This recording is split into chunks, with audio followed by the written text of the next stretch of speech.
Welcome to the advisory, the first and at last. I fucked that up immediately.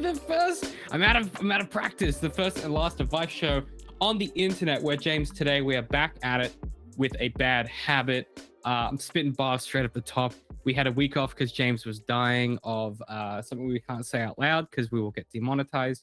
But James, you have an opening segment for us. We have an exciting show today. We're back. What have you got? Hit me with it. I just figured that you're a bit of a flirty guy, you know. Bit of a flirt? Yeah. Every time you're out and about, you're always Why would you say that? okay. Don't start doing. You're gonna start like fuckboy giggling again for some reason. That's a thing that you started doing.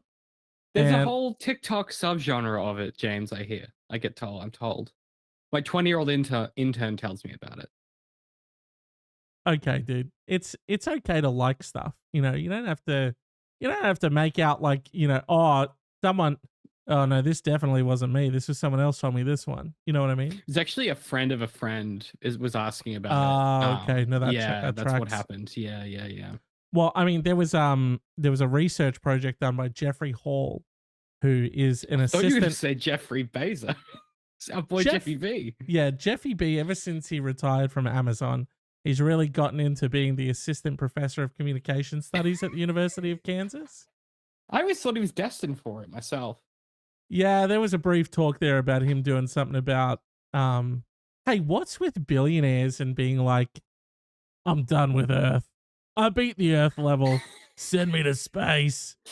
I think there's like a threshold where they're like, they've 100%ed Earth. Yeah. And they're ready for the sequel. You know? Yeah. Give me the fucking sequel. He's like, I've seen the secret ending. Let's go. Like, put me on a rocket ship. Launch me into that black void now. Put me into the big beyond. And watch me create 17 bookstores, okay? And put all the aliens out of business. He'll do it. I for one look forward to living on the Amazon satellite city and paying for everything in Bezos bucks that I earn doing my job for Jeffy B. You can't spend them elsewhere. They're not transferable. No. You have to spend them on the satellite, and I'm excited about that future. Yeah. It's really going to be those will be the big intergalactic war of 3080. It's the Jeffy B's versus the Elon Musks, you know. You don't have to tell me. I've seen The Expanse. I get it. Yeah, it's like you'll either be working on Jeff's planet getting Jeffy bucks, or you'll be over on Elon's planet, and there's no in between. You know, you'll still be working on Twitter because it'll still be broken by then. Yeah, and in 3050, we'll all still be working. That's the other thing is there is no utopia for regular people. No. Yeah. Anyway, Jeffrey Hall, unrelated to Jeffy Bays, he's the assistant professor of communication studies at the University of Kansas, and he's defined. He's come out and he said it. He said, I'm sick of hearing people argue about it. I have defined the 5 styles of flirting. 5, okay. Now we can finally pinpoint. Now we know. What sex chat David uses. Now, is this a peer-reviewed paper or is he just making shit up? It doesn't need to be. Sorry, he came out. He defined the styles, okay? What do you mean peer review it? You don't peer review hardcore solid facts, okay? Well, it's just the entirety of our sort of fundamental existence is based on peer-reviewed research that goes on to fund projects that we know will work based on Jeffrey Hall's 5 ways to fuck chat is undeniable, okay?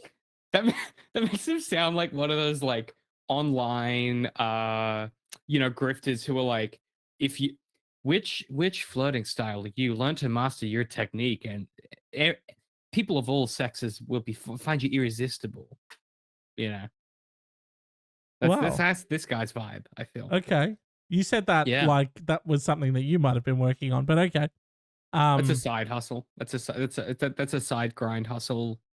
Entrepreneurship that I'm working on. It's sort of my side grind. Sort of my side grind. It's a side grind. I do it on Tuesday evenings. There's a lot of friction. The 5 styles of flirting are playful, traditional, physical, sincere, and polite. Oh, And sorry. when I saw this, I thought, my immediate thought was, which one of these 5 fuck chats does David employ? Does he stick to the one type? That's the other thing, which he doesn't talk about. Can I traverse Yeah, the 5 context planes of fuck surely chat, demands or that I'm able to maneuver betwixt them. Now, James, you have the definitions of it because those are just of words. course? Those don't really tell Well, us I just anything. want, and also you, the listener, the viewer at home, you can cast your vote on the poll of this episode on the God. Spotify. Be Great. sure to check that out. Let us know. That'll help my dating life. Yeah. Let for us know sure. which. Well, no, I want to know which one of the fuck chats they are. You know what I mean? Oh, you want Yeah. to?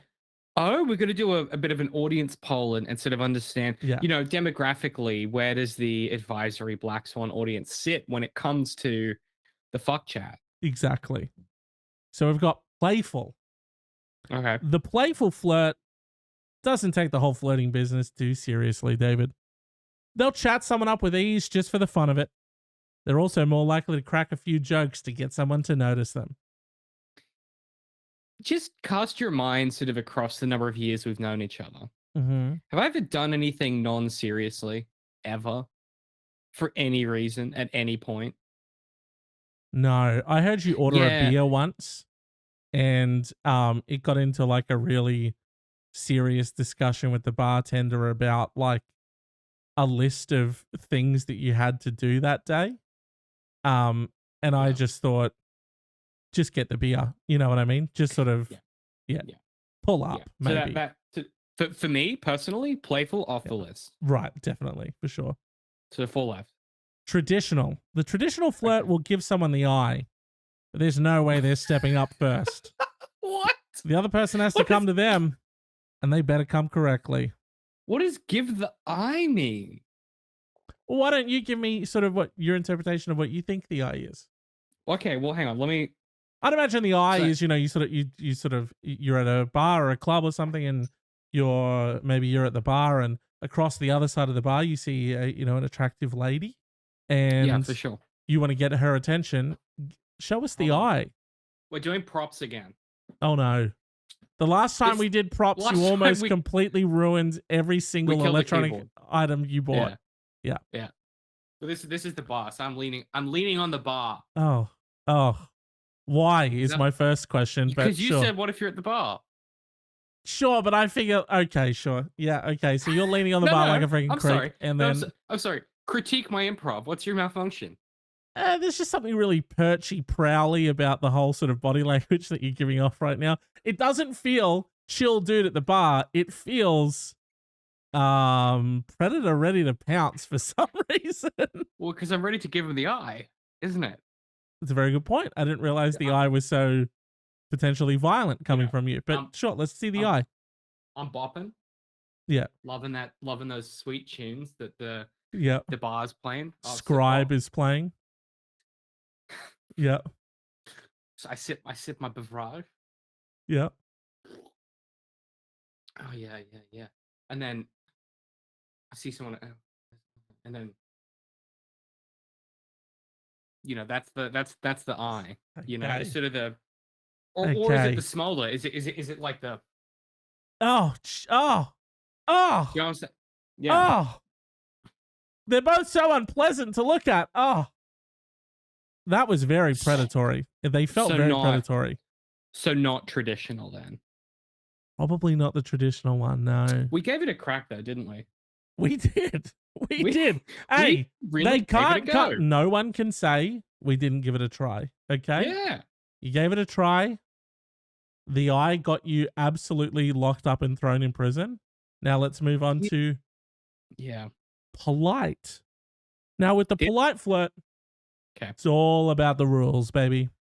Okay. What rules? They don't like someone coming on too strong, and they don't drop a lot of hints either.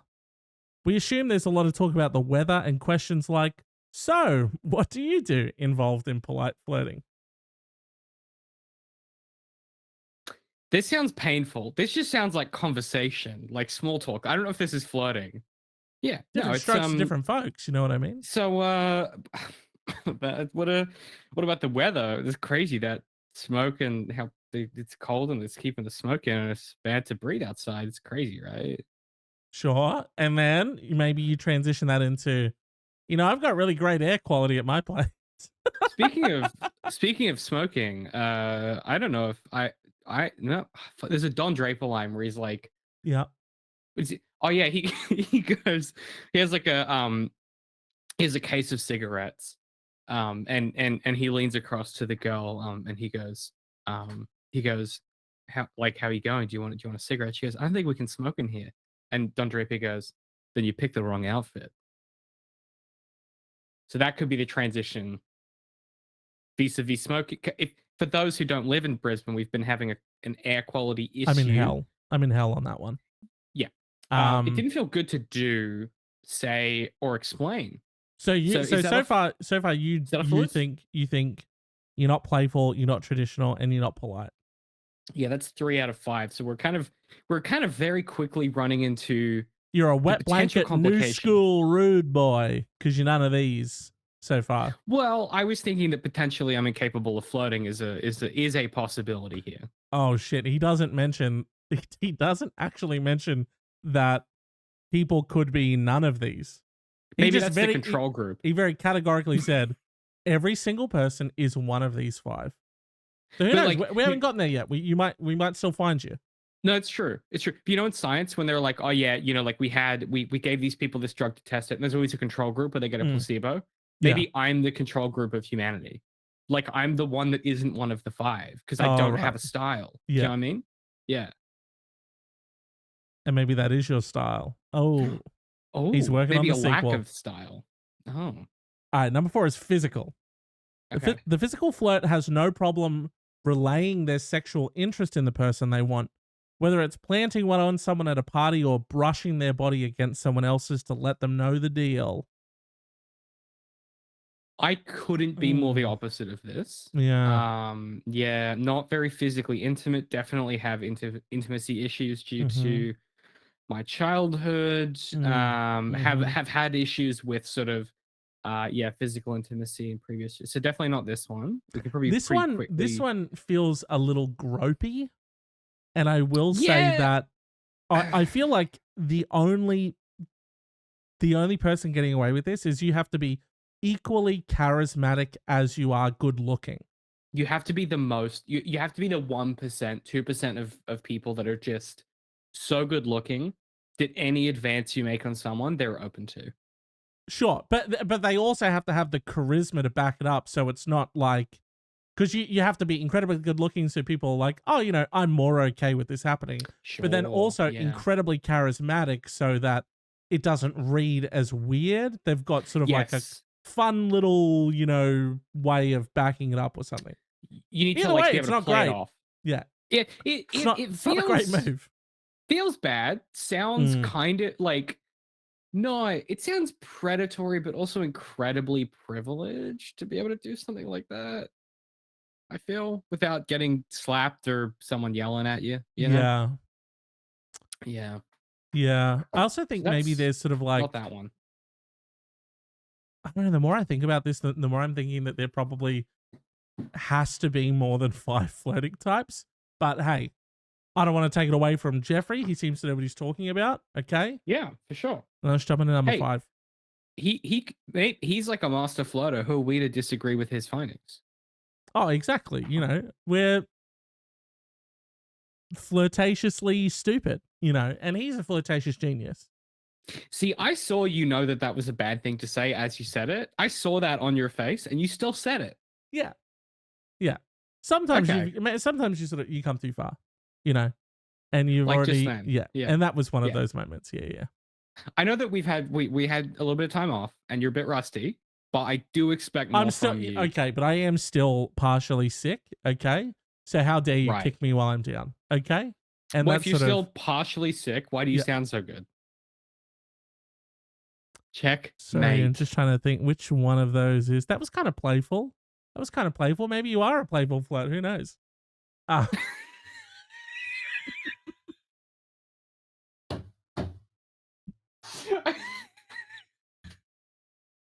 Or maybe just be politely abusing you on our show. That was kind of playful though. He was being facetious. That was playful. see. Yeah, maybe.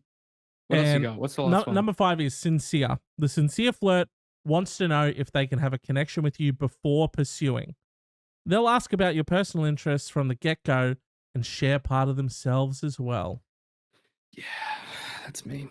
That's me, except I'm very bad at opening up. So I take a deep interest in them.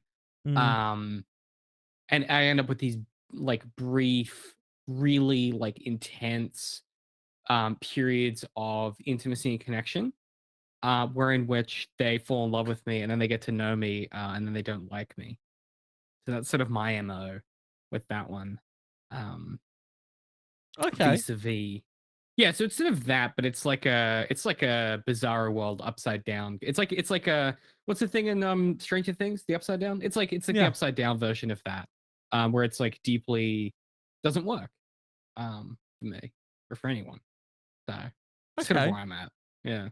Cool. So yeah, you would say if you had to go with like the closest one to these that you think you'd be the sincere flirt. I'd be the toxic sincere flirt. Yeah, if I had to, or Oh. am I not allowed to embellish? No, I add flourishes, Maybe doomed, as you will. The doomed sincere flirt is maybe the way to say it. You know? Right. Yeah. Okay. Not happy with it. That just is that's how it is. Like, hey, sometimes you're not really like happy with the outcome of something, but it is what it is, and you have to just sort of put up with that. So 100%. those are the 5 types of flirting. You got playful, traditional, polite, physical, sincere. Again, sort of just even going through them, I feel like there's got to be more than that, but Gotta be more. we will not take that away from Jeffrey Hall, the assistant professor of communication studies at the University of Kansas. Sounds like he knows what he's doing. He knows what he's doing. I was one of the 5 in the end. Exactly. So he's not wrong.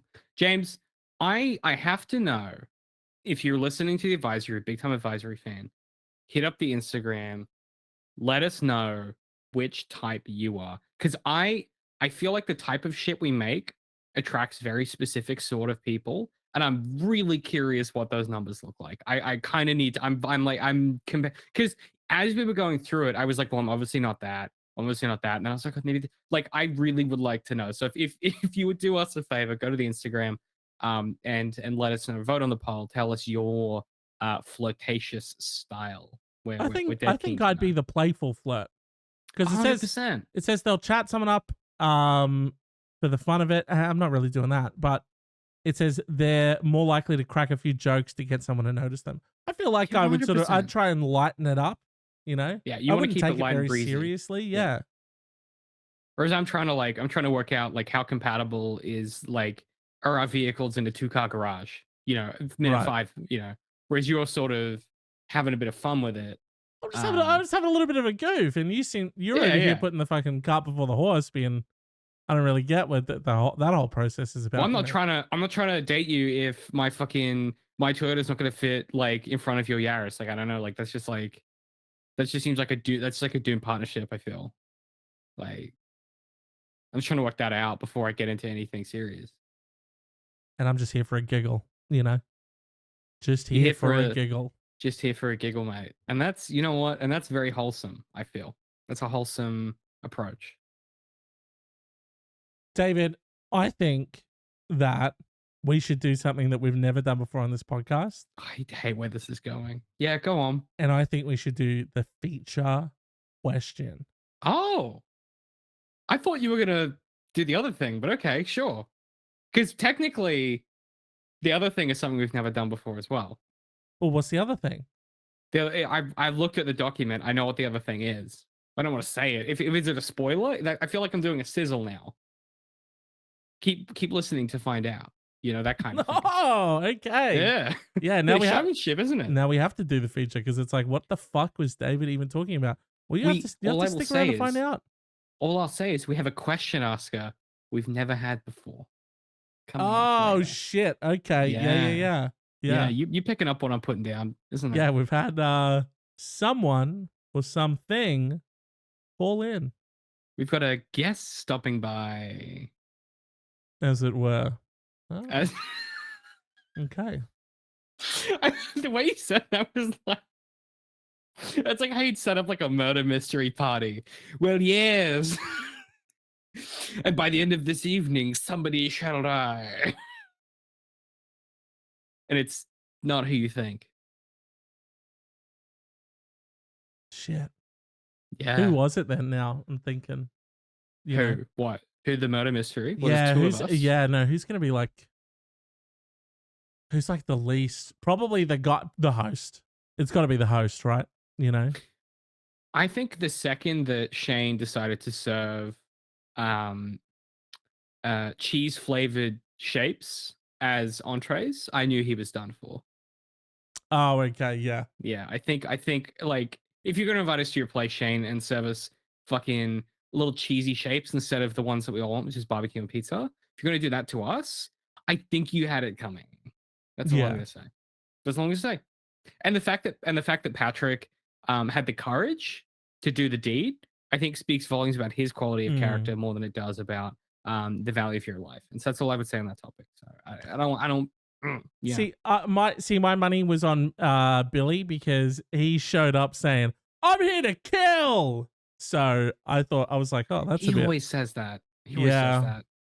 You know, that's the thing is like, you know, really be careful of what you say because sometimes like, you know, things could actually happen around what you're saying, and it's like it's not even you that did it. Kill. Yeah. Words can kill and looks can kill. And if you want to see the look that kills, go back to when David gave that woman a look across the bar on the VOD. Thank you. Don't clip that and put it on TikTok. That was just for us. I have already fully clipped it. Yeah. That one's just for that's just for us. And for you, the podcast listener, it's not for that TikTok. look. That looks for the boys. Okay, it's for the boys. It's for the boys. Lads. It's for the gals. It's It's for the advisory people. It's just for the boys. Just for the lads. What's like a you know how like people, their shows, they have like the audience has like, you know, they're like, what's up, you know, squeakers or whatever the fuck. You know, and like that's the name of their audience. Sorry, squeakers was your improv name for an audience. That's what you used to call people on Art for Artists. I just stole that one.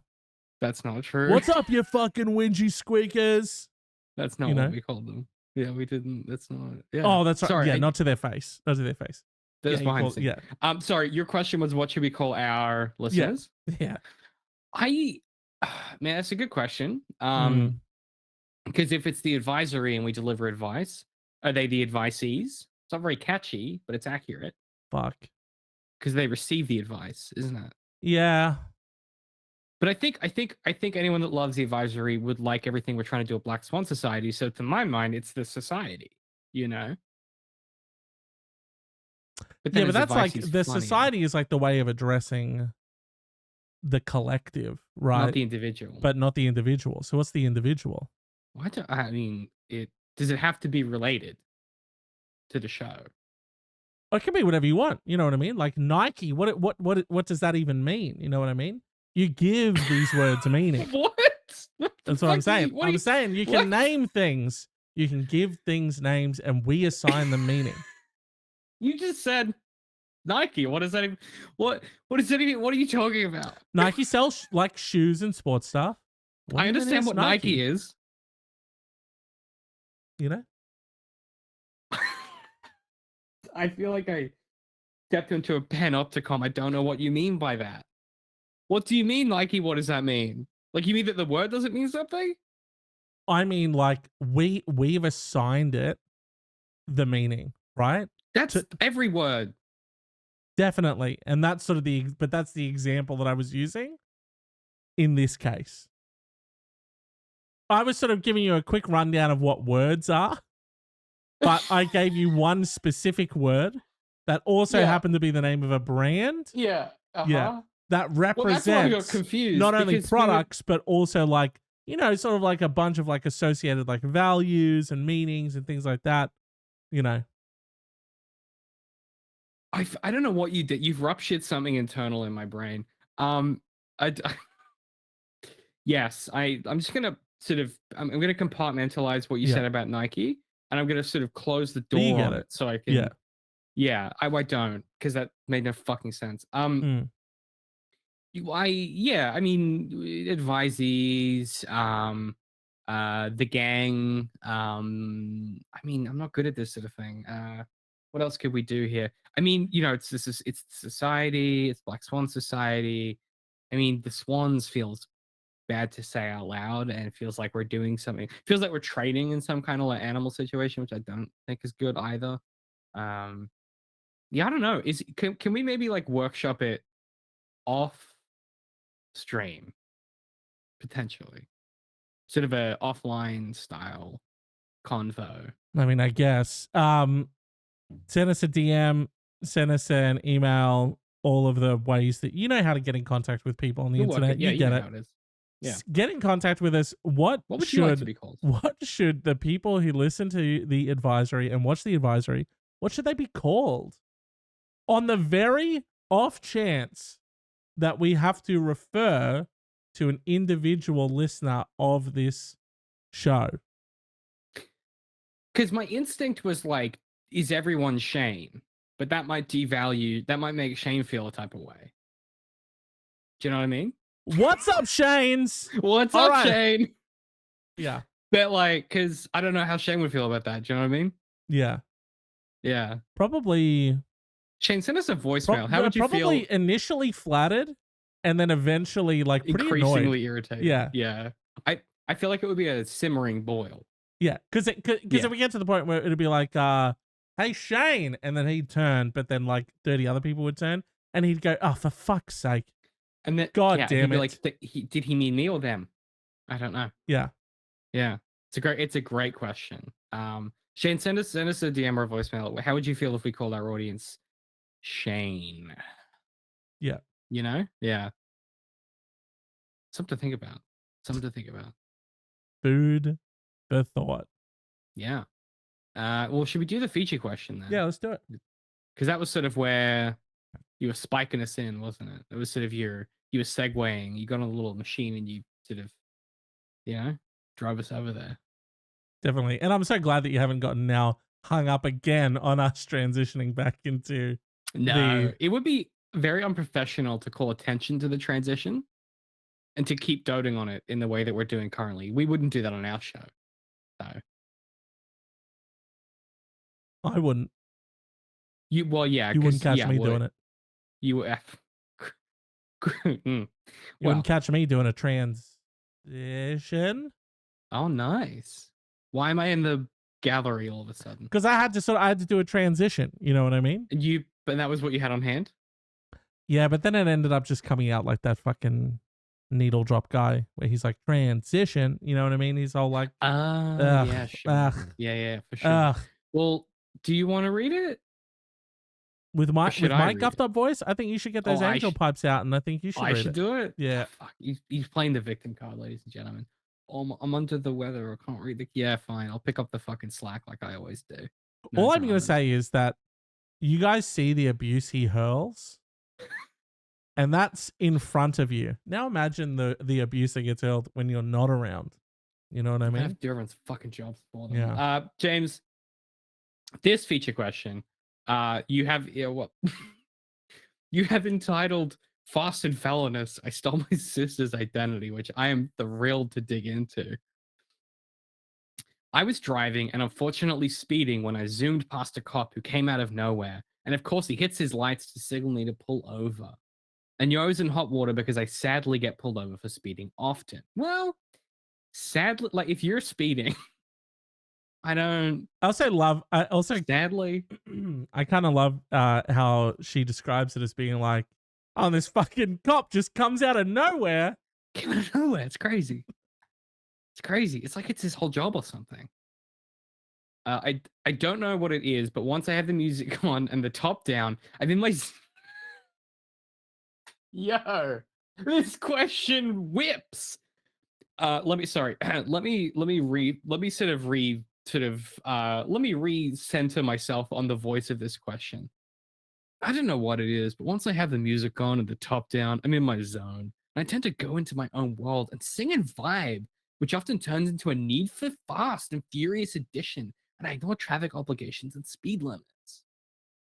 Most of the time, I make it without getting pulled over. When the cops stopped me, I panicked because I knew I had several warrants for previous violations. So when he came through the window and asked for my insurance and license, I lied and said I left my purse at home and verbally gave my sister's name and date of birth as my identity because we look alike. And I knew once he ran her name, it would come back clean and I would be free to go.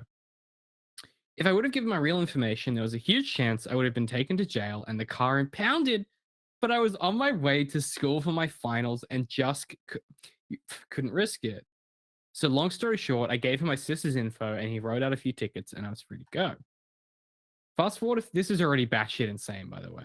This is already a lot to just sort of process. But I love sort of like how their sort of devil may care attitude. You know what I so mean? cavalier. Like, top down, and I'm partying in my zone. Oh fuck, there's a cop just come out of nowhere. And obviously heading to school, and I've got my finals and all my fucking warrants out for my arrest. So I'll give my sister's name. It's just like breezing through life. Like, yeah, here you go.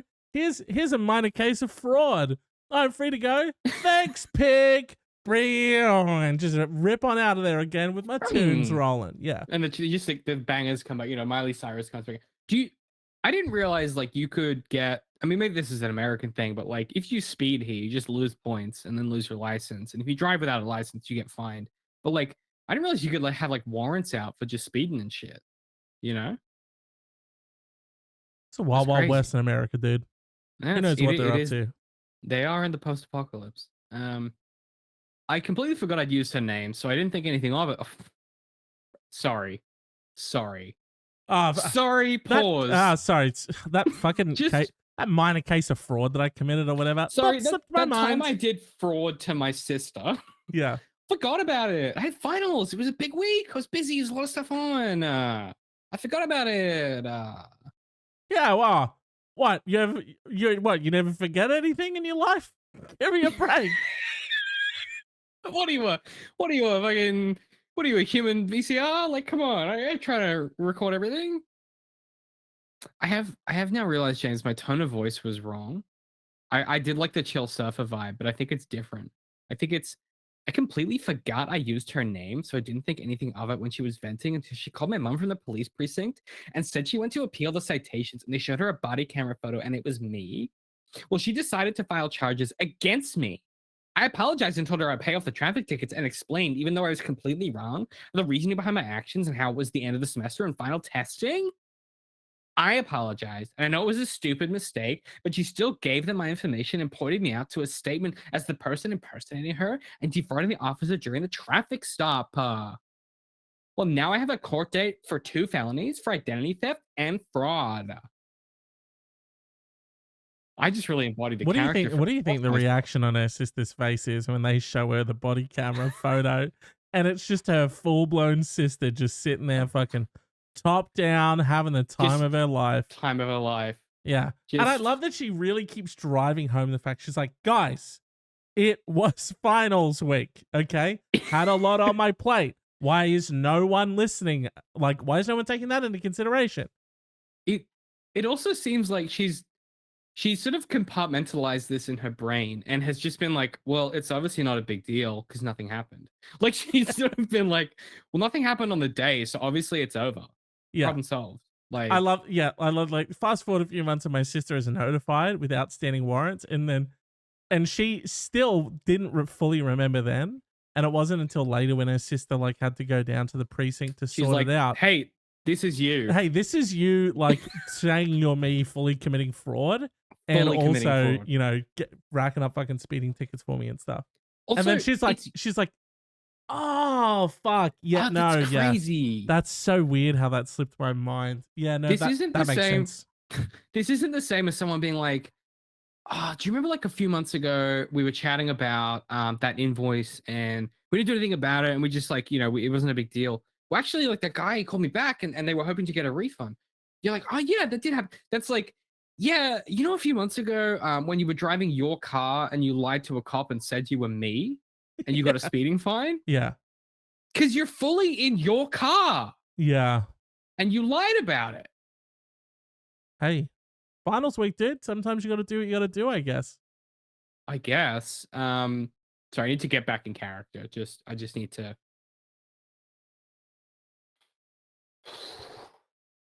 I know I was in the wrong, but my sister did not have to press charges and ruin my life before I'd even begun.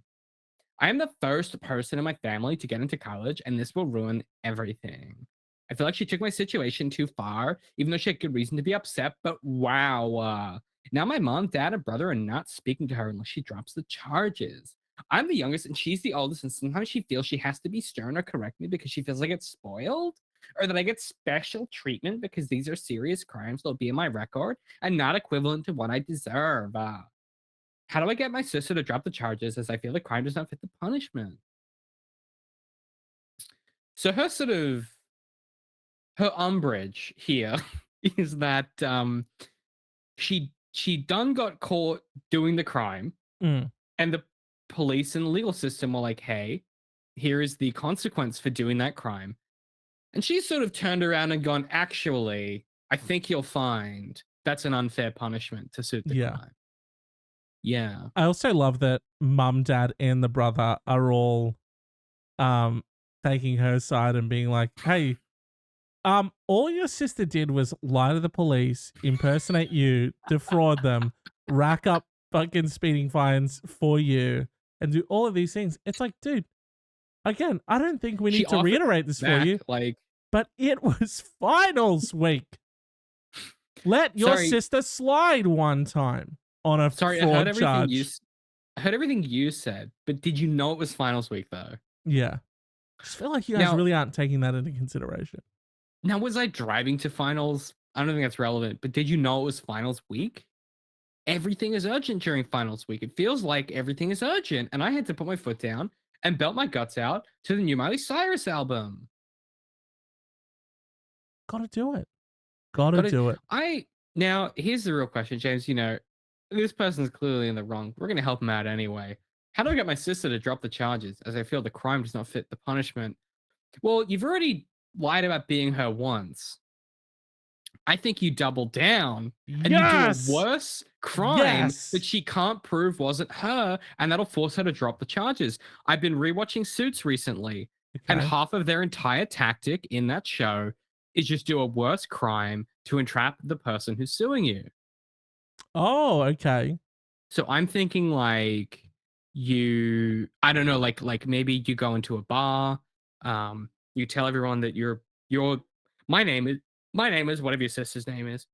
Tell everybody, you know, maybe you find a guy, you take him back to a hotel, you kill him, Oh. and then you plant your sister's fingerprints on him. And then when the police show up to the bar and they say who was here, they're gonna remember your sister's name, and her fingerprints are on the body, and she's gonna be the murderer. And if she doesn't drop the fraud charges, then she'll go to jail. And I feel like it is gonna involve you're gonna have to get comfortable with the idea of killing a stranger, but I feel that it will solve the problem. Yeah, sorry, but sorry. What's up? Yeah, no, it's weird because I was on board with you because I had sort of like a fairly similar approach. Mm-hmm. A little bit different though. You're James, sorry, sorry. anyone can have an idea. Execution is everything. Sure, and the execution on this one's pretty fucking sloppy. So you're saying that you're like, hey, drop the fraud charge, otherwise you're going down for murder. Yeah. But then what?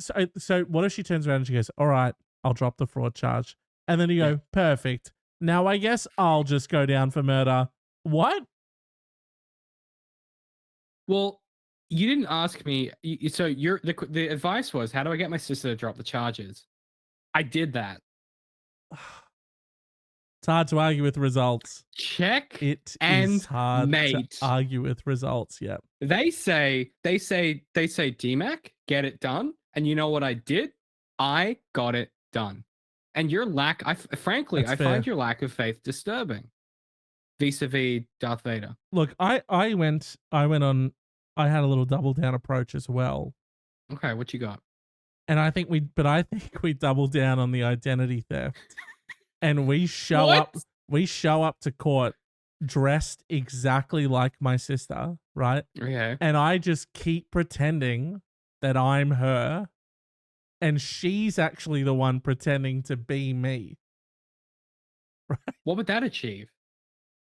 But she ends up going to fucking jail, dude. She gets fucking hit with all these charges. How are you selling her on this idea? I'm not selling her on it, dude. I'm ambushing her with it. So my sister has showed up to court, right? Yeah. Because she's, I guess, a witness to this thing, because she had to go look at the fucking picture and be like, hey, that's my sister. Well, if she shows up looking exactly like her sister does, and you have two identical human beings standing side by side, and they're both saying, I'm not Kate, I'm Jacinda. That's Kate. And they're both doing it. Oh. How could they possibly prosecute? You're doing the Spartacus solution. And I've already switched out our IDs. I put my ID in her wallet, her ID in my wallet. And I go, guys, this is so easy. This is so easy to put this whole thing to bed. Let's just check our IDs. Check our IDs. You've got hers. Yeah, smart. And so she's like, yeah, obviously, let's do that, because she's the regular sister.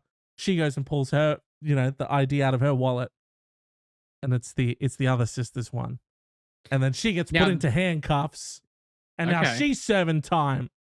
Now this is good. This is very good. Can I on the off chance it doesn't work, can I offer you a fail-safe embellishment?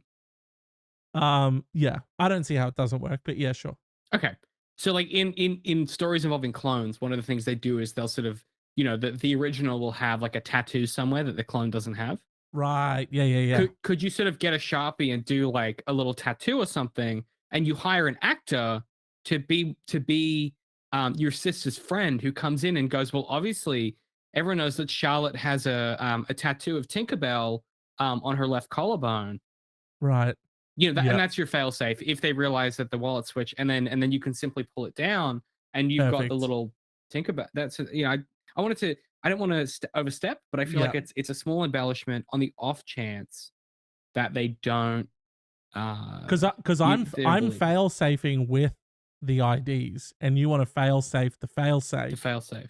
You can never be too prepared, James. Yeah, that's perfect. You add an extra layer to this onion, and it's like, it's just a better onion. Exactly. And now she looks so fucking guilty, dude. And it's like, oh, I'm putting my sister in jail for a long time. And then obviously, because now she's got all those priors as well. Now I'm just my sister forever. You know what I mean? And then when I go back home, I just keep up that facade to mum and dad as well. The boyfriend, everyone. Have we gone far enough? Almost. Because I still have a bunch of outstanding warrants for my arrest. Is there a way I can pin them on her? Do you know what I mean? Like, can I prove not only that I am her and she is me, but that she did those crimes? Could I obtain? What I'm thinking here is like, you know how everyone's always banging on about the most boring shit about AI these days. Oh, look, it can fill in a road or whatever, and you shut the fuck up. Is there a way that we could could we doctor the photos such that all of the if you've ever had a speeding ticket, which I haven't, my brother has, and it was the first day of his first job. It was very funny. Anyway, and there's always a photo that proves it's you in the car. Right. Could you use an AI to doctor all of those such that it's her, then hire a hacker to then go into the police database, replace them, just to really solidify, just to really like protect yourself? Because I feel like, this is the exact type of cold fraud case that will attract some kind of, alcoholic PI in a noir story years later to go and prove this person's innocence. Exactly, but we have to, how much we both love story. We big fans. You have to look. I sure you can Photoshop the picture on the day and show it to people and be like, oh, and here's even further proof. Here's the fucking, the picture they sent us of her speeding and that's the one that you photoshopped, but you don't go and doctor it on the back end because we need that little loose thread there for, you know, the down on his luck Oh, alcoholic detective. that's the inciting To hook he's for he's you for know Woody Harrelson to get involved. exactly he's shipping away, and Yeah. then there's like one night, you know, he's sort of in his office and he sees the picture on the screen and he has the printout and he like holds them up like side by side and sees that it's two different Is women. there anything identifying here? There isn't. He's doing this. Yeah. Yeah. And that's when, yeah, but this is like, and then the sting kicks in. like this is like you know, the 15, music 20 kicks in, years right? later. You know what I mean? Like, Oh, she's Yeah. been in prison for a minute, and she doesn't want to talk to him because she's so embittered by the experience. She doesn't want to tell him the truth that she was a fraud because she started owning that false truth now because it makes it easier to live. I am Karen. I'm oh no my longer God, Sophie. dude. She's like, she's been gaslit by this new reality into being like, This wait a minute, institutional reality, yeah. am I actually my sister? Yeah. Damn. It's powerful stuff. Wow. Wow. Not only did we do the advice, and might I say, just on our reunion episode after James was full of the thing we can't talk about without getting demonetized, might I just say on this reunion, we fucking killed that. That was like, I don't want to brag, but like, you know, like when you're good at something, you can recognize, you know, game recognize game. Yeah. We fucking killed that. Shit. Yeah, this is kind of like the post-show interview where we're like, you know what? We brought 110%. It's And LeBron. I feel like when they said we left it all on the court tonight. And, you know, we just went out there and we played our heart out. you have to watch like LeBron James like post game interviews versus Denzel Curry where they're like, LeBron, how did you do? And he's like, you know what? I did my best and I'm basically a superhuman. And then it's like Denzel Curry and he's like, yeah, you know what? I tried my best. And I want to keep improving every time. You cut back to LeBron and he's like, yeah, and there's nothing to improve because I'm flawless. And that's the kind of confidence we aspire to here. Yeah. Know your worth. And also, the level of I was going to say gameplay, but the level of advice that we've dished out tonight, I feel like we're really embodying that. You know what I mean? We Sometimes can be you like need a bye week. You need a bye week to recharge. Yeah. Sometimes you just like fucking crushed it. You know, nothing. James, nowhere to improve on that one. I have to say to you that I was really proud of that advice you did, and you fucking killed it. I'm really proud of you. And you two, hey, we both came with very similar trains of thought here, and we perfectly fused them to come up with arguably the best advice the internet's ever seen. And maybe the best HBO show as well. Yeah, this weird like sort of True Detective meets yeah, like Big a True Little Lies type thing. It's like a True Detective 2.0 type of energy. I like it. Yeah. Well, not 2.0 because season 2 was not good, but like, you know, different than that.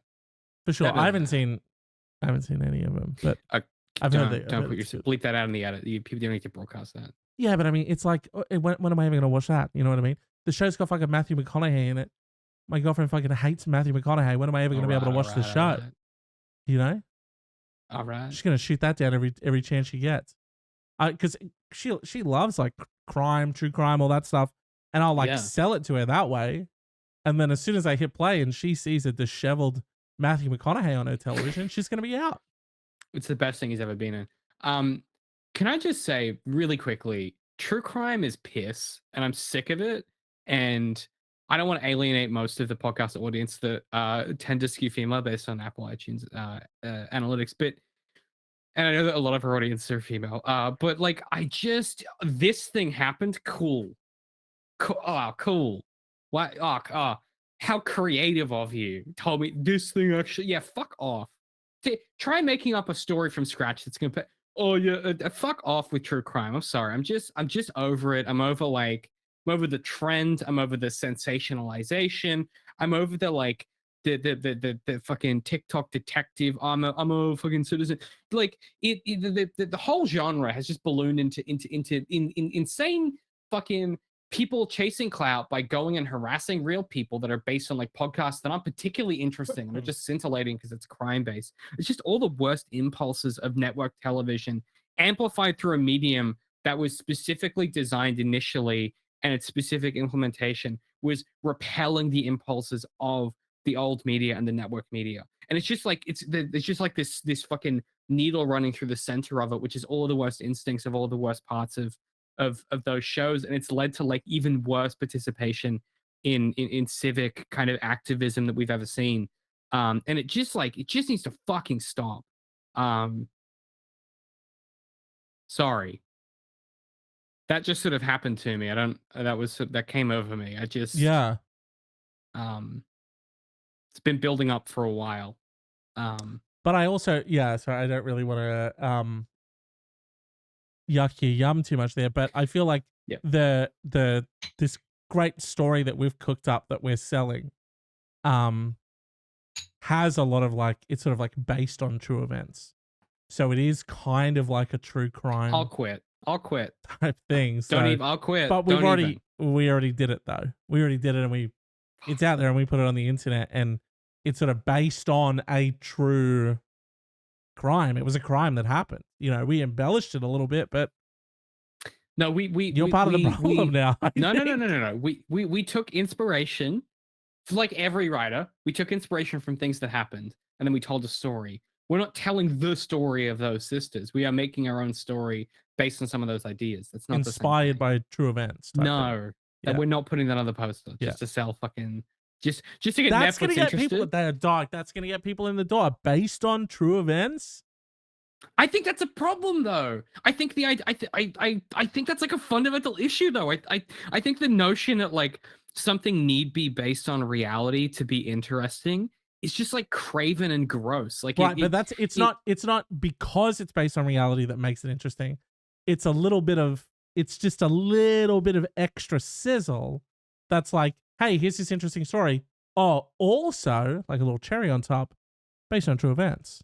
Yeah, but that's for us as storytellers. That for the audience, they're there because, oh, this thing could have really happened. Like, they're there because it's based on a true story. We're doing it and it happens to have true elements. They're very, very different. They don't need to know that. You know what I mean? Based on true events. Not. Yeah, I guess we'll get the views. How true are those events? Well, I'm doing the like. Don't worry about it. I'm doing the like hipster like. I want to do a true. What I would love to do, I've actually thought about this before, is I'd love to write like an international best-selling crime novel that's completely fictitious, and then after it sells like 2 million copies, reveal that it's based on true events. Just to do that to the concept, but that's really childish, and I can't sell that many books. So. Right. But I think that would be validating for like the concept. I just that I'm getting animated. I just think that like it's fucked up. It's fucked up that like that is like an attractive quality in a story. Like it suggests a level of like voyeurism and like atomization. Like you don't see people as people. They're like mediums for content and modes of like production. Like it just so dehumanizes. Anyway, I'm sorry. Sorry, in your sorry, you want to do this sort of like best selling sort of like let's pivot back to true crime novel thing or whatever. Yeah. And then later you sort of come out and go, hey, it was based on true events. That felt a little bit like you going, and it was me. And I know all the gory details because I did it. Yeah. But I'd never get caught. I'd sort of do an OJ maneuver. Like I would never get caught. Oh, so you'd be like, I know all the gory details because I did it. Or did I? No, I'd be like, here's the book about how I did it, but you can't prove it was me. That's so fucked. Fiction. That's so fucked that this dude like fully did a murder, gets away with the murder, and then writes a book about like, hey, I didn't do a murder, but like if I did, here's exactly how I would have done it and gotten away with it. Hypothetically. Yeah. We should you have we do. Sorry. We have a special before that, hold on. Hold on. Yes, we do. I just want to put a tail on the insane rant that just happened because it's clearly been bubbling up inside me. I didn't realize that. Mm-hmm. So I want to put a little dovetail on that. Okay. I think it's okay to enjoy true crime podcast for Oh, storytelling. he's trying to claw back the fan base. No. This it's actually worse. It's worse than you think. Okay. I think it's okay to enjoy like that kind of content. Yeah. And I we think do. that if I think that if the attraction to it is that it really happened, there are so many interesting creative stories that are fictional that don't sensationalize real people's lives, that even though if it happened a while ago, it's still impacting someone. There is so much out there that isn't going to influence someone's reality by you finding it scintillating, that it's like there is like at a certain point like a civic responsibility to assess like, why am I here, and like what am I doing, and like is that a healthy thing for the way that I think about people, I'm and here entertainment. for the true crime because it's based on real events. We just have to move on because I'm just gonna get Okay, increasingly so frustrated. we have a question from An enigmatic figure, a long time fan of the advisory. We can definitely say that. Yeah, sure. Fan for years since it started. Since it was Two Dudes in Brisbane, he's been a big fan. How would you describe him? Because to me, he feels like an echo, a ghost in the machine for some reason. You know what it is? It's we did a pilot episode like 2 years ago that never made it out to air. When we did that pilot episode, he got trapped in James's machine, and he's been banging about ever since. Yeah, he's been in there. He's every time that we start a stream when we change nothing, he's the guy that slides the dials. Exactly. He's the guy that loves American media so much so that it's shaped his accent. Sort of really he's very into Friends. Oh, okay. And so he sort of sounds like those characters. Perfect. Which is to say like unfunny American actors. That's sort of how he's Oh wow, okay. Yeah. Well, we'll just we'll give him the floor to ask his question. Several years ago, my daughter had a preschool teacher she loved who was fired for what seemed at the time a dubious reason. I related to her predicament, and I met up with her a couple of times in the immediate aftermath so that my daughter could see her and to talk about the situation. I did not expect to develop a long-term friendship with her. Since that time, she has contacted me sporadically whenever she finds herself in a difficult emotional situation. We are not friends, and she only contacts me when she's having an emergency. Then it's urgent at weird times and time-consuming. It's bizarre behavior. She is married and has family and friends. I'm not even close enough with her to recommend that she see a therapist. The most recent time this occurred, I hadn't heard from her in about a year. She asked if we could meet up, and I told her that I was really busy preparing for some travel and that it would have to be scheduled for another time. She ignored this and tried repeatedly to contact me while I was out of town. James and David, I'm a busy professional with a family to care for and my own relationships to manage. I'm not the type of person who would ever ghost someone, but I was never friends with this person in the first place, and she's ignoring my boundaries. Is it okay if I just ignore her? James, so two things. Very, very American version of my voice. It got I didn't realize this till I just watched it then. It got my stutter that I sometimes do when I'm trying to like start a sentence, but I'm too animated. But he was like the like he did that. And also it has my ring. I don't know if you saw that, but like when he does this with his hands, it has my fucking ring. Or you have his ring, you know, who knows? Shit. Who knows how that works? I didn't think about that. Am I the copy? Well, I don't know. Do you have the you've got the little bump in your eyelid? Yeah, it's a birth. It's yeah, I do. Wait, is it still there? Sorry, I'm gonna need to see it because the original David has it. Which eye is it on? Hang on. I think it's on this. Hang on. Which eye is it on? I think it's this one. Yeah, the little scar. Oh, wrong eye. There. Does it mean on the original or the clone? Yeah. I don't know what that means. No. Yeah. James, For now, sure. James, For sure. the best part about that bit is James didn't know I had a scar there. So that was or did you? But the original David doesn't. I was just joking.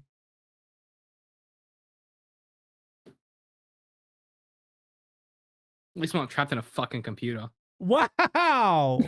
Wow. That's Meet David's a real dick, turns out. Yeah. That can't be news. I've completely lost track of the question because that was like I can't express to you, James, how completely distracting that was. Because it was just similar enough every now and then. Like when it did the stammer, I was like, oh, that's something I did.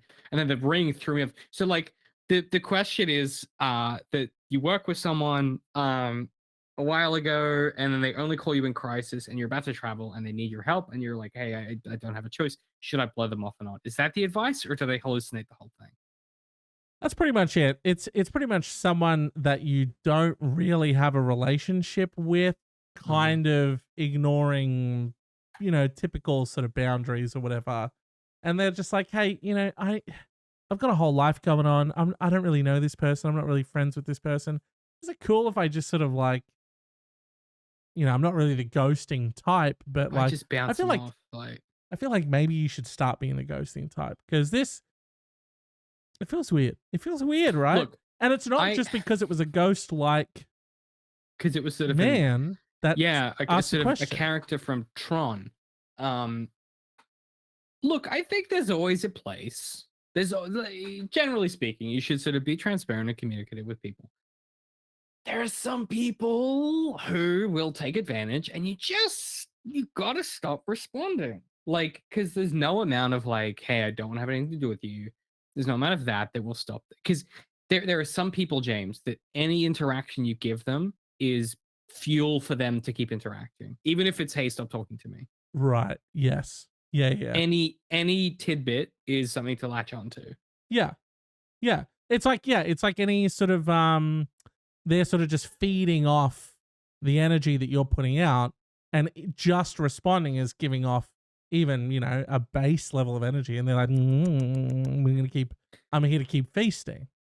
I'm gonna feast on that attention. Yeah. It's sort of, you know, in primary school when they would incorrectly tell you, if you just ignore the bully, they'll go away. This is the one context where ignoring someone and they'll go away is accurate. Yeah. Because I tried that in primary school and I just got beaten up. Like it didn't work. Because if you ignore them, they just hit you, which is the bit that sort of the teacher's advice doesn't cover. Tend to overlook that. Yeah. And then in high school, they just hit you harder. And so it's sort of like it's a double-edged sword where it's like if you ignore them, you get hit, and then if you ignore them later, they just hit you again, but worse. Yeah. And so that's sort of bad advice. But this is that type of scenario where like you have a life to live. Okay. Yeah, and it's one of those because they always say talk shit, get hit. But they don't really have one for say nothing, get fucking bashed anyway. You know what I mean? Like they don't, you know. There's no real like rhyme for that. Keep your lips zipped. Nope, that's a hard word to rhyme with. What if it's zip the lip, get hit? Like something, there's something in there. You know what I mean? Zip the lips, get hits. Sure. Yeah. We can workshop it later. For sure. Yeah. Another option is, could you manufacture a greater crisis? Oh, she's saying absolutely. Because if you know, and can I give you an example? Recently, I had 3 tiers of crisis that affected my friends. One of them was you from attending my birthday bash. Okay. DMAC's birthday blowout. Yeah. So there were 3 friends who were unable to attend. One of them was James because he was full of the thing that we can't say without getting demonetized and being removed from the algorithm. But suffice to say, you mean COVID? No. Should I bleep that? You should bleep that in the edit. Yeah, I'm not kidding. It will fuck us up on YouTube. Anyway, for sure. Did you notice that like whenever you say COVID, and I'll bleep that one too. Stop saying that. But whenever you say COVID, then I'll get that one. No. But whenever you say COVID, they put a little like notification like, hey, Yes. just want to let you know this episode, it's got chat. It's in there. Fuck, I said it. Shit. Dog, what are you doing? I can't believe you Shit, saying I'm it so and me sorry. saying it. You made God it feel damn it, dude. okay. God damn it, dude. You made it feel okay. Well, now I have to write down the timestamp. Hour and 11 minutes. This is on me? Bleep COVID. I gotta bleep that one too. I'm just gonna need a God damn second. it. You know what? You just talk amongst yourself. I'm just gonna need a second. That felt like entrapment. I'm keen to know what David's little multi-level DMAX scheme party thing he had going on. So it was me that I couldn't show up because I was sick. But you know, what do you think the other ones were? I think another one was flat tire, and another one was probably that was actually like a liquor store robbery to acquire another beer. So James, there were 3 levels of I can't attend. Oh no, that was almost a spill. I sort of screwed it back on.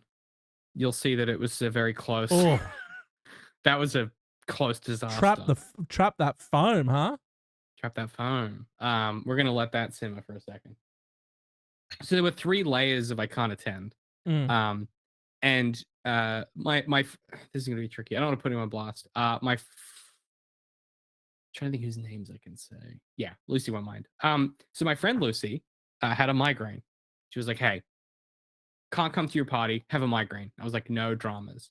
Yeah. I knew that that was level 1. You were level 2, so which is just really quickly. You went because like we're like an hour and 15 minutes deep in the episode. You know what I mean? Like for sure. Friends and family aren't watching. You know what I mean? They're not watching. For sure. Yeah. Did you, for sure. That text message came in, right? And it was like, ba-bing. Oh, great. Oh, text message from Lucy. There we go. Open that up.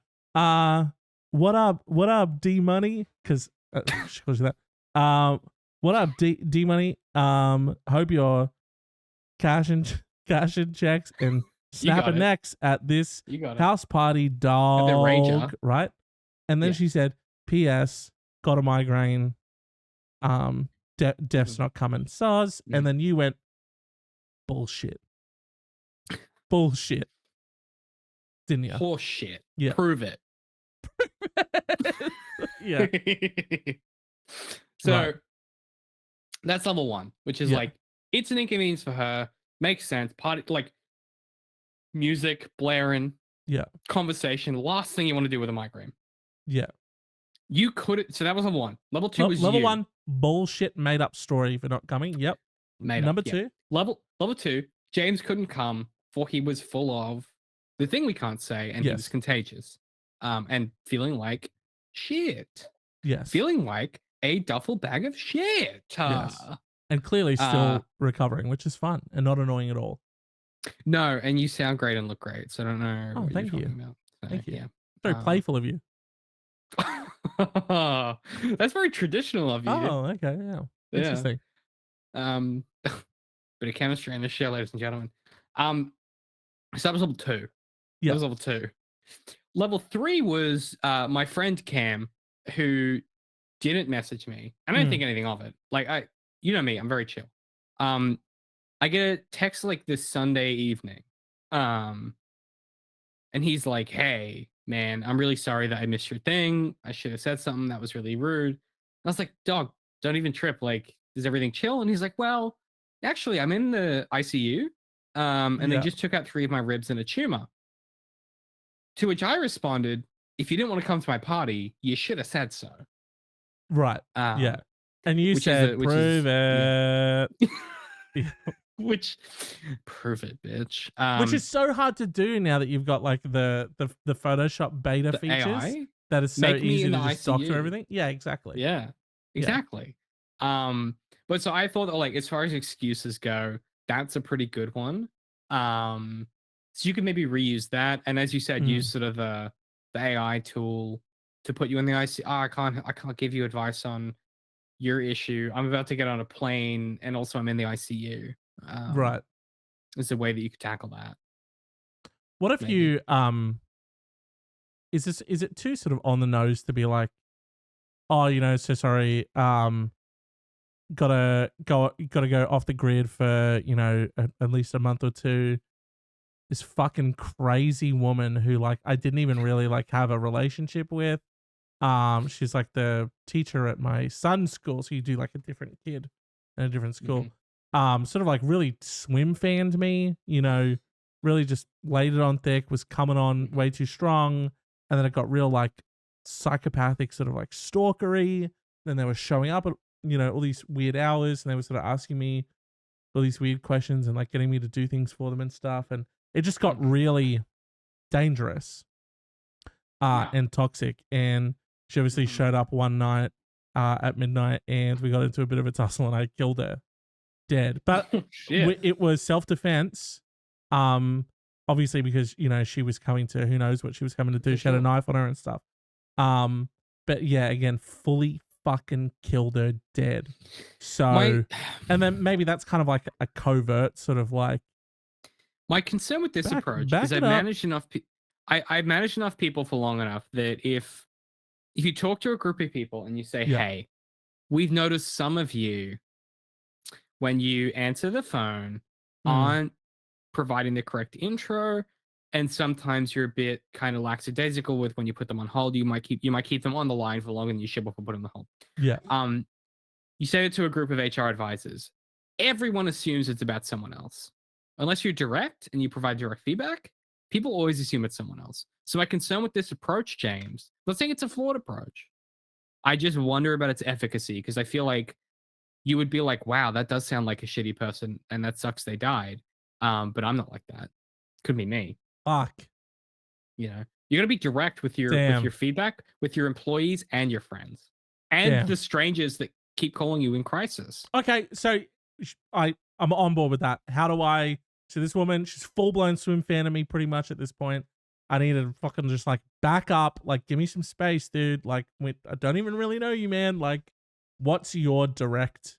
Take us out for sure on this wonderful episode to be back on the advisory. Take us out on the direct approach to bring to someone like that, and sort of like the way that you would handle that, and maybe like the words that you would use to sort of get across. What's the issue? I got lost in the sauce with the. She's too much in my biz, dude. She's too much in my biz, and she's like always coming around, and she like always needs. Okay, there's no specific malfunction, because I was going to ask you to be her calling me to demonstrate how it's done. But if you can you improv that? Oh, okay. Is that within your power? I know that you're still suffering from. It's long pretty. I know, we can't say. Super fucked up that you'd get me to role play this when you know how sick I am. But no, I guess I could You could force yourself. Yeah, so I'd sort of be like, it's like 12:30 at night. Okay, so it's 12:30. I'm still playing Zelda Tears of the Kingdom High. That's what I'm doing every night at 12:30 at the moment. I got my feet up, and my phone's next to me. Okay. I'm playing Zelda. Hello. If I do like a knock? Hang on. Yeah. Hold on. Yeah. Oh, Karen, what's up? Hey. It's really late. Are you okay? Yeah, no. We haven't spoken in like 9 months. Is everything? No, I've got a lot on my plate. And get all on your plate. Well, yeah, I should say it's 12:30. What's so much on my plate, and I just sort of like, I feel like I really need to like lighten my load, and I just feel like you're sort of like a good load lightener. You could probably help me out with my stuff. We haven't spoken in nearly a year. I'm actually dealing with my own. Yeah, I'm dealing. But I'm dealing with like way more stuff. I'm dealing with like way more stuff. So okay, well, I'm actually getting on a plane at 5 a.m. tomorrow where are we going?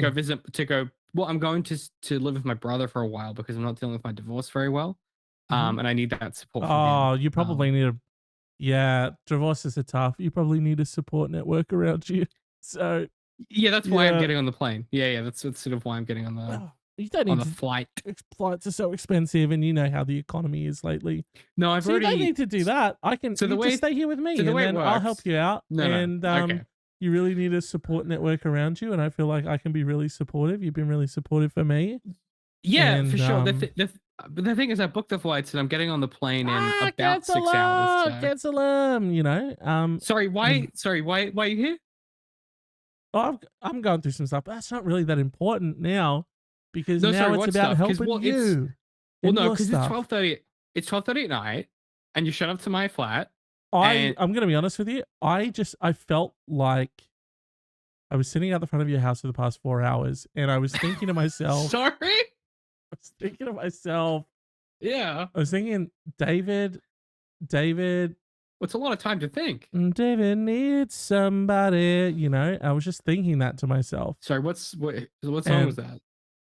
My one that I wrote for you. I just thought that David really that sounded needs like somebody. the Kings of Leon. Is all I would say. I don't listen to rap. Sorry. So no, they're actually a folk Irish band, and they was sitting out here and I was thinking to myself. I was thinking, David needs me. I thought that, and then now that I've come up and now that I've learned about this divorce, I've realized that innate. I don't even know how to describe it, but that feeling that I had was accurate and it was true and it was truth.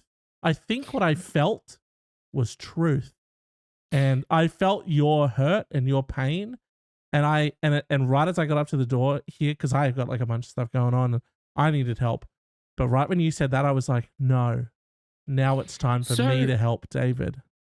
So you remember when I you remember when I fired you from the job we both worked 3 years ago? You remember that? Look, I understand that you had some bureaucratic red tape, okay? What? And I get that you didn't want to let me go. David, shh. David, shush, okay? I know that you didn't want to let me go, okay? I knew that. And I knew in my heart of hearts that you were probably getting pressure from the top, and you're getting pressure probably from some other managers, you know, from the bottom as well. And you were just caught between a rock and a hard place, and you had to let go of me. And I know how difficult that was for you to do that, but I don't hold any grudges about it. I don't hold any grudges. So what I was gonna say was, it was you as really difficult cut me off for there. you as it was for me, probably. No. So what I was going to say is, you remember when I fired you about 3 years ago, and I said that I never want to see you again because you make me sick? And then sort of every 6 to 12 months, you turn up on my doorstep. I get that you had to say that because certain people were watching. Yes. What? Well, no. It's my company. I'm the CEO, and the reason I fired you is because of your behavior. And when I said I don't want to see you again ever, I meant it. And yet every 6 to 12 months, you just show up with a different problem, and you insinuate yourself into my life, and I need to get on a plane tomorrow morning. It's cold out here. You should probably just like invite me inside. Cold. It's actually pretty cold inside too. You might have better luck. Where are you staying at the moment? I feel the car, but I feel like I feel the warmth coming out from inside the house. And we're just letting all this warm air trickle out into the cold night. So I'll probably just come inside. What are you playing in I have to go to bed. Sounds like late. Sounds like a little Zelda game. You playing a Zelda game in there? Link might be out there finding all the Koroks, but right now I need to go to bed because I have to get on a flight in about 6 hours. I know where about like 600 of those little special guys are. There are a lot of them, aren't there? Yeah, so I can help you find them. I can help you find them. Yeah. How do you? Okay, because I'm stuck on like 3 or 4 shrines. You think? Could you help with those? Yep. How do you? Okay, question. How do you feel about you? Are you a gin or a Scotch person? I'm a vodka and lemonade type of person. Okay, well those aren't what I have. I also like cool tea. Okay, I don't have any tea. Has to be made hot first, though. So I have to know that it was made hot and then it's cooled down. So what I have is gin or Scotch. Do you have a preference? I'll just check. I'll check the fridge. I'll come in and I'll check the fridge and I'll see. I'll see what you got and I can get it up, and I'm already in. Yeah, but on the plus side, James, they know what the Koroks are, so they know what the Koroks are. So it's I like, lied. I've never played Zelda before. yeah. Sit next to me on the couch. Saved your seat. No. Saved your seat. When this feels like a Dog, different you are type really of not doing a flooding great category. job. You know what? We were supposed to go. You were supposed to help You the people of flummoxed this. me. You were supposed to help the people of this podcast get out of a very tough situation with a weirdo, pushy stranger, right? You tricked me. You manipulated me with your Zelda Tears of the Kingdom knowledge vis-a-vis the Koroks. What? Oh yeah, I'm a sucker. I'm sorry. I'm trying to find those little guys so I can upgrade my armor, shield, and weapons and bow slots. And you tricked me, and I'm somehow the fucking I'm the perpetrator. If anything, I'm the victim. I think like six people really needed that advice, and now they're like probably dead because like you couldn't give them like you said you came out of the gate swinging, right? You were saying like that's it. I'm gonna be fucking stern. I'm gonna shoot it to him straight. This person's gonna know where they're at. And I was like, fuck yeah, dude, let's do it. And then you were like, hey, stupid sick James, do you want to fucking roleplay this shit? And I was like, I guess I can try. And then you fucking didn't even shut him down. You got onto my skin, James. You offered that sweet knowledge. I said to you, I've been sitting out the front of your house for 4 hours and you just sort of let me breeze over that? I assumed that you were sort of observing through the window the Koroks I'd already captured. Crossing them off your mental inventory.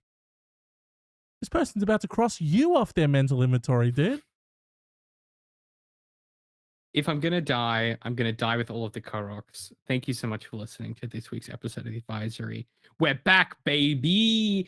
If you want to follow us on the socials, you know how to find us. All the links in the show notes, TikTok and Instagram at BLK Swan Society. That is at BLK Swan Society. You can find those links in the show notes. If you want to watch the videos, which why wouldn't you? Watch the VODs, youtube.com/@Black Swan Society. And you can finally understand all of the unnecessary visual prop comedy that I do on this podcast. Or if you want to join the conversation live, you can follow us twitch.tv/Black Swan Society. That is twitch.tv/Black Swan Society. We are live 6 p.m. every Thursday, AEST. You can join the conversation live and tell us your thoughts. And please, please, please head to Instagram this week and give us your thoughts. Which flirting style are you? And if you want to help the show out, you can email us blackswansociety.mail@gmail.com. That is blackswansociety.mail@gmail.com. Send us your advice, questions, feedback, ideas, thoughts, voicemails, whatever you fancy. And if you really, really want to do us a solid, give us a rating or a review on your podcast catcher of choice. And if you do so and you give us 5 stars and you specify a silly voice for me to do, I will do it. I'm contractually obligated. I'm terrible at voices. So, it's sort of a free opportunity to embarrass me is really what the rating and the review system is. So give us a 5 stars. It is an opportunity to enhance and improve David's impersonations and improv skills while embarrassing me. Let's be real stoic about it, and as like the viewer and listener, and be like, hey, we can't control how David feels about this. Okay, all we know is that we need a great impression, so for sure, have at it. And look, let me just say this: we had a week off because James was dying of the thing we can talk about. He's probably gonna bleep it because he's good at that stuff. Have to bleep it. Have to bleep it because YouTube and whatnot. But we've been doing the advisory for almost a year now, and I'm very proud of the work we've done. It's very funny, it's very good, and there's lots of great stuff in it. So if you're enjoying it, one of the best ways to help this show is if you know someone you think might enjoy it, flick them an episode, flick them a TikTok, flick them something you think that would if you think it's their sense of humor, if you think it's their sense of their worldview, flick it to them. It really does make a difference. Send it to your uncle, send it to your auntie, send it to your granddad. Send it to that one woman at work who also thinks that Auntie Donna is funny. We appreciate the heck out of all of you watching and listening. We will catch you next week, same bat time, same bat channel, with the advisory. Thank you so much. And as we always say, James, take us out with our famous outro catchphrase, James. As we always say, if they don't want to listen to it, too bad. And the follow-up one is, hey, have you heard of the advisory? And then they go, no, what's that? And then you go, it's the show you listen to now. Like that. I don't. That all felt bad. Good. Well, we can't do that. So maybe, maybe you do one. You sort of, yeah. On that, hey guys, same bad channel, same bad place. And to take us out on, that crazy saying that we always live by, David. We've given you the advice, but it's up to you to advise yourself. What the fuck what do you mean? I thought you were gonna do. I panicked. I thought you were gonna do hey, we do the advice, but it's up to you to be nice. You know what I mean? Oh, like a moral. I mean, we've never done a moral before. Should we start or? No, I don't think we're well placed. Yeah. Let me say this. We've been the advisory. We're part of Black Swan Society, and we appreciate your patronage. We appreciate you listening, and just have a good week. I think. Try and have a good week. Okay. Yeah. Yeah. And my one is hey, just fucking. All right. Jeez. Just fuck. Gosh. All right. God. Jesus. Just yeah. Okay. Thank you.